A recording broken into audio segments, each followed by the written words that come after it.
Hace un mes iniciamos con la introducción sobre las disciplinas espirituales.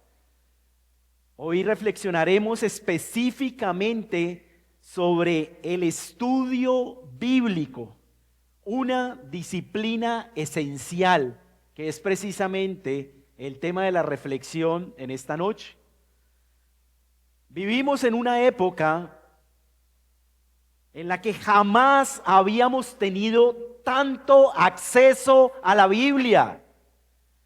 Encontramos aplicaciones en el celular, en las tabletas, encontramos la Biblia en internet, se encuentran múltiples traducciones en nuestro idioma, en el español, y sin embargo quizá nunca antes ha habido tanto descuido en el estudio personal de la palabra de Dios.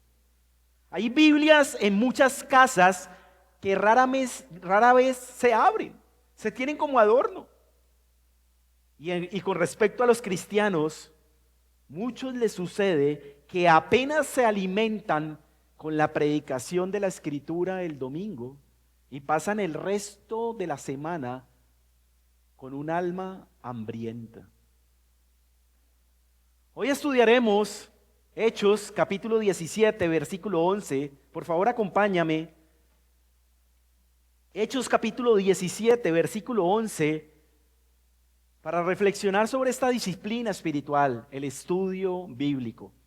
Hechos capítulo 17, versículo 11, dice así: y estos eran más nobles que los que estaban en Tesalónica, pues recibieron la palabra con toda solicitud. ¿Qué dice ahí?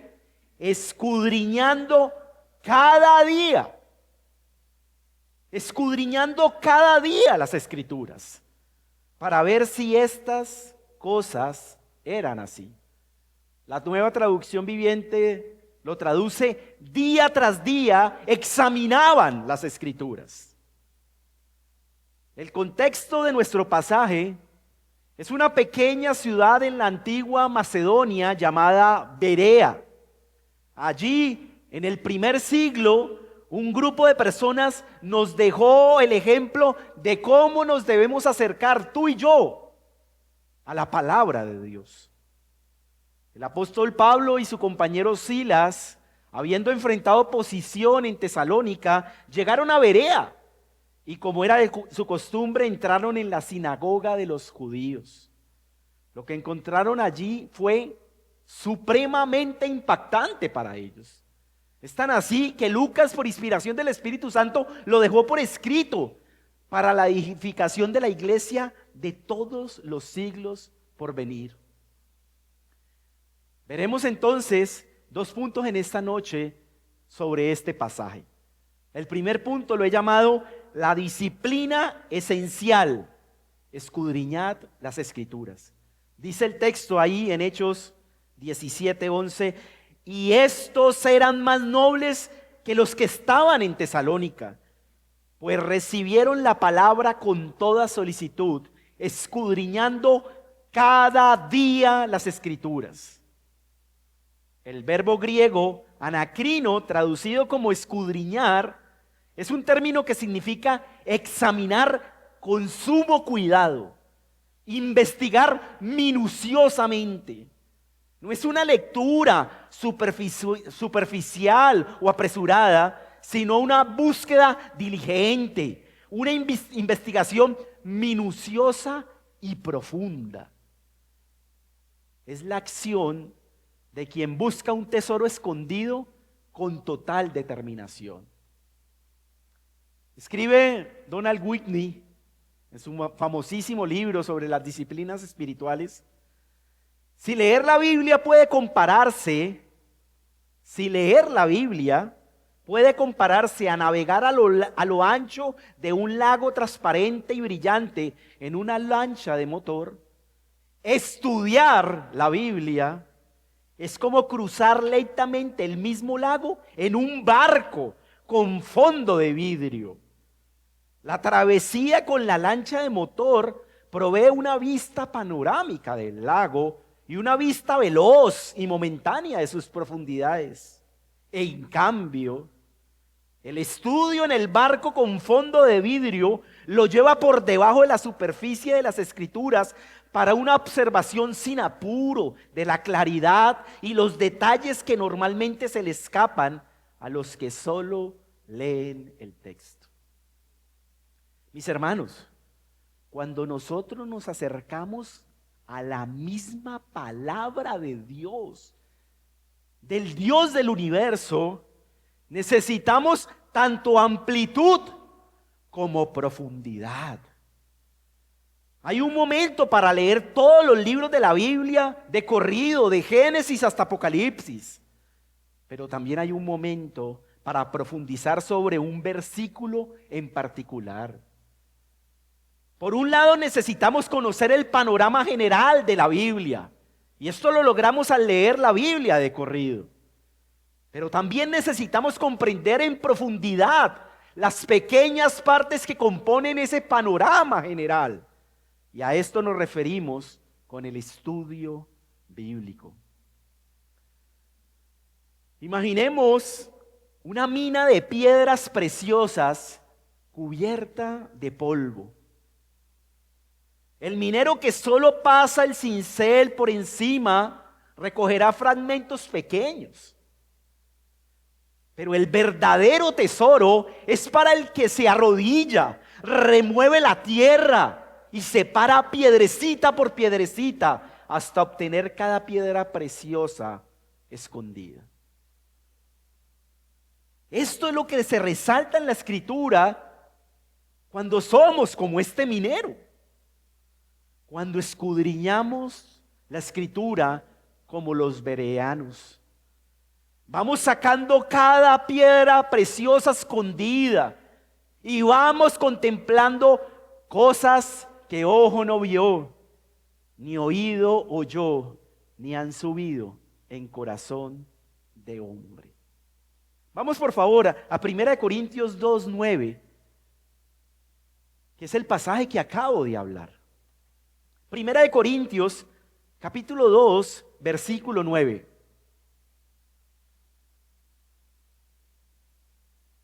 Dice así, 1 Corintios 2:9. Antes bien, como está escrito, cosas que ojo no vio, ni oído oyó, ni han subido en corazón de hombre, son las que Dios ha preparado para los que le aman. Hemos leído muchas veces este pasaje. Lo hemos hasta hablado muchas veces. Pero muchas veces hemos creído que este texto se está refiriendo al cielo. Y no es así.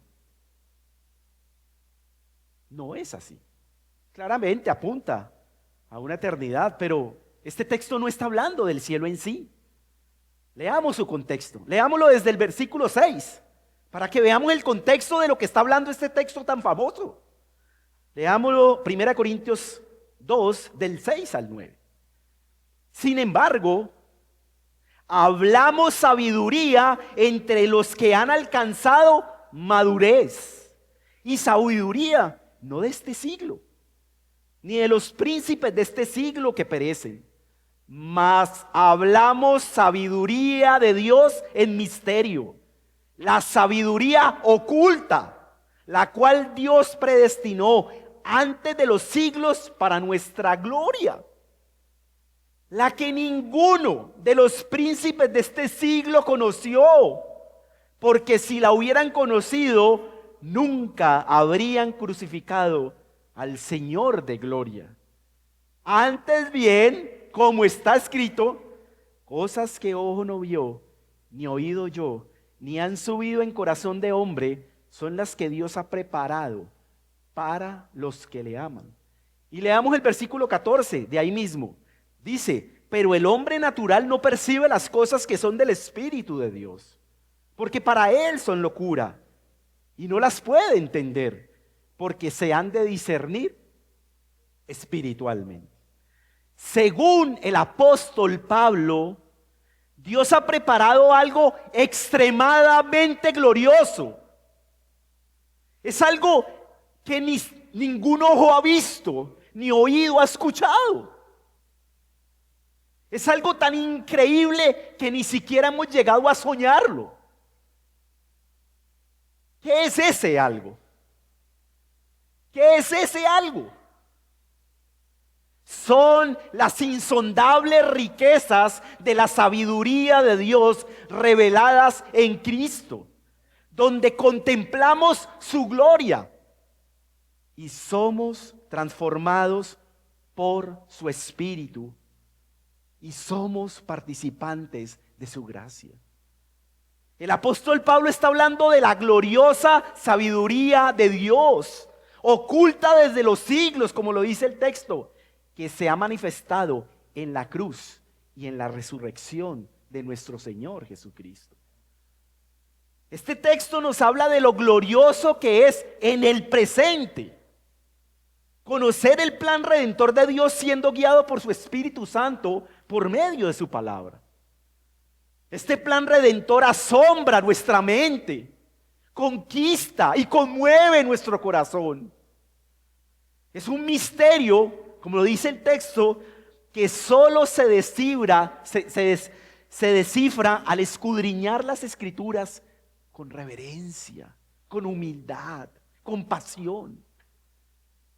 Esto es un llamado a no conformarse con lo superficial, sino a bucear en la profundidad de los tesoros de la palabra de Dios.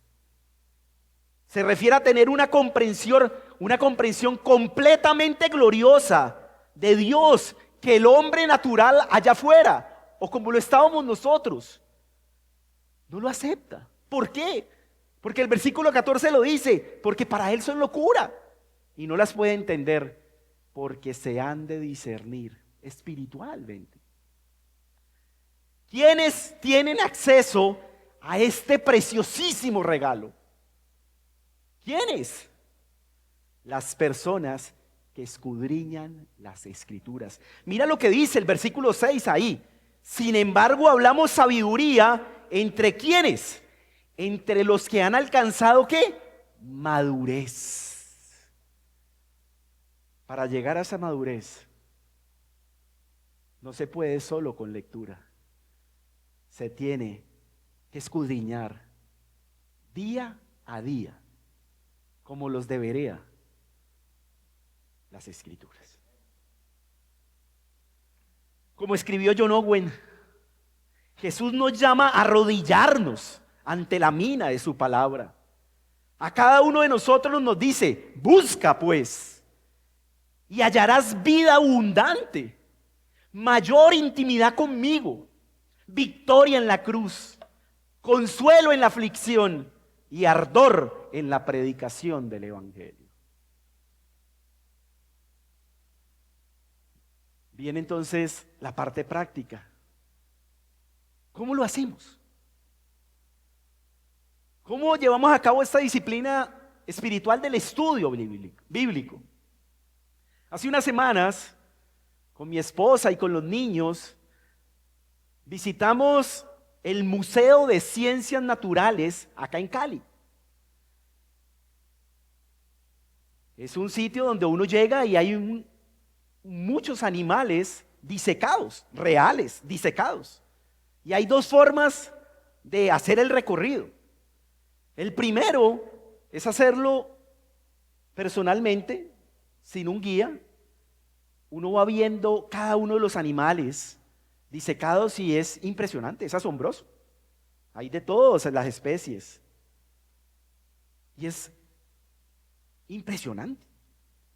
Y hay otra forma también de hacer el recorrido, y es a través de un guía que toma un grupo y le va explicando por cada una de las secciones donde están los animales las maravillas de cada uno de esos animales, su forma de reproducción, su forma de defensa, de sobrevivencia.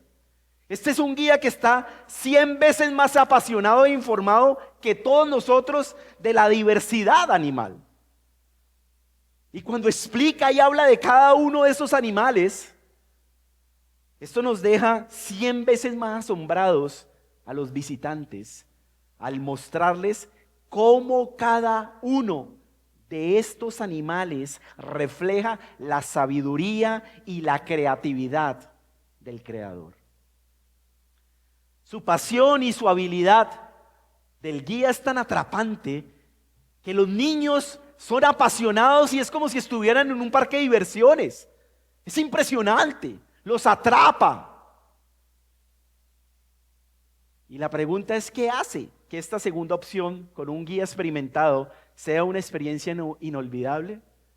La explicación que hace el guía con su experiencia. En nuestro estudio bíblico no debemos escoger como en el museo una de las dos formas para recorrerlo, sino que debemos utilizar ambas formas. La primera parte de nuestro estudio es leer por sí mismo la Escritura, orar a Dios para que nos ilumine por medio de su Espíritu Santo. Debemos meditar en ella, en oración, y ver las maravillas de Dios y asombrarnos de su grandeza. La segunda parte nos debe llevar a utilizar los maestros que Dios ha levantado en la historia de la iglesia, que son como el guía del museo. Ellos nos ayudarán a profundizar en muchos aspectos de nuestro estudio bíblico. Mis hermanos, tú y yo, en esta generación, somos altamente privilegiados por toda la cantidad de material disponible que hay para el estudio bíblico. Diccionarios bíblicos, comentarios bíblicos de todos los libros de la Biblia, libros de todo tipo explicando cada una de las doctrinas. En internet, físicos, de todo tipo. Hay software bíblicos, hay un innumerable riqueza para poder estudiar la palabra que tristemente el cristiano del común no utiliza.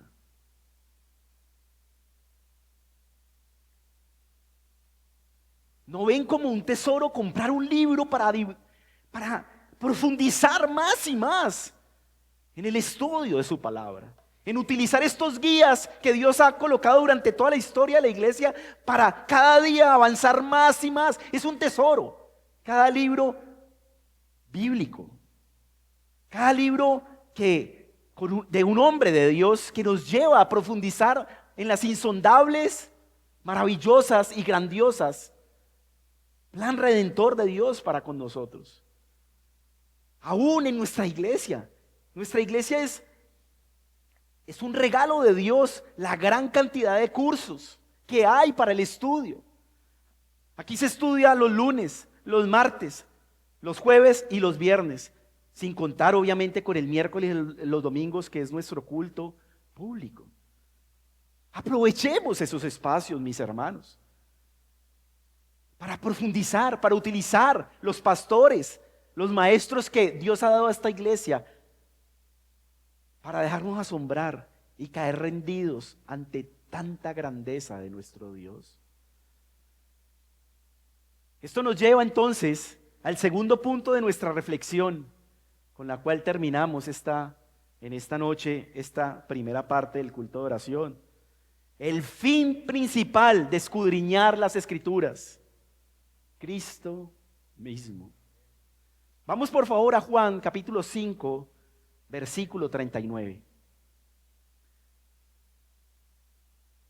Evangelio de Juan, capítulo 5, versículo 39.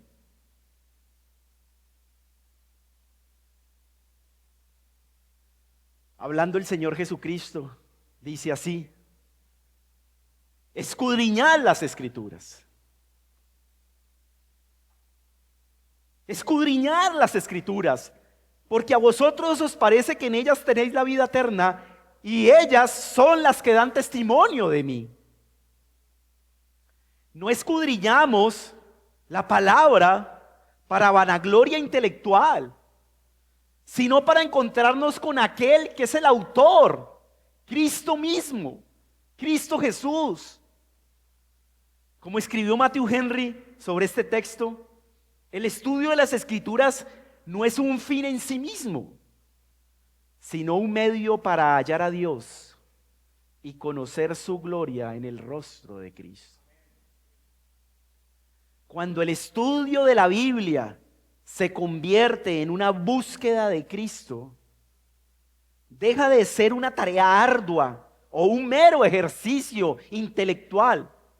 Se transforma en un encuentro personal, en una comunión deleitosa con el amado de nuestras almas, nuestro Salvador, nuestro Señor. En este encuentro con la persona de Cristo es donde nosotros encontramos la vida, encontramos el motivo para vivir. Es lo que infunde pasión a nuestra disciplina de estudio. No buscamos meramente preceptos bíblicos, sino a Jesucristo. No buscamos solo doctrina, sino a nuestro amado Rey y Salvador. Esta búsqueda enfocada en nuestro Dios Trino es profundamente vivificante y de gran y supremo gozo. Convierte el deber en un verdadero deleite.